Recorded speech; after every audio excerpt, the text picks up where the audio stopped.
Flamurtari në basketbol për femra hedh një hap drejt finales për titullin kampion. Ekipi Blonjat ka fituar në ndeshjen e parë gjysmëfinale për Balteutës në Vlorë në shifra 83-66, ndërsa i duhen edhe 2 fitore fal rregullit të ri të federatës për të arritur finalen. Takimi i luajtur në Vlorë ka qenë jo shumë i vështirë për Flamurtarin, që ka dominuar ndaj ekipit të Teutës. Një fitore sigluar që në pjesën e parë ku Flamurtari ka shënuar shifra 40-28, edhe në 2 periodat e fundit është Flamurtari që vijon të luajë më mirë duke hedhur në lojë edhe lojtaret që kanë pat më pak minuta gjatë sezonit të por pa vënë asnjëherë në diskutim fitoren. Ndeshja mbyllet me fitoren e ekipit Blonjat, eksa edhe trajneri Agim Dalipi mendon se formula këtë sezon ka sjellë më shumë ndeshje, por Flamurtari ka hedhur një hap drejt finales. E vërtetë është që kjo ndeshje me fitoren me këtë skuadër me Durrësin edhe bën një hap drejt finales, po akoma nuk ka mbaruar. Megjithëse Durrësi nuk është në nivelin e skuadrave Tirana Partizani, po prap neve duhet të jemi të kujdesshëm dhe të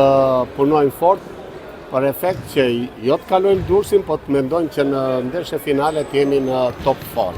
Objektivi jonë është kuptohet që edhe në Durrës do të fitojmë, po federata ka bërë play-offin me 5 ndeshje, edhe gjysmëfinalet dhe jo me 3.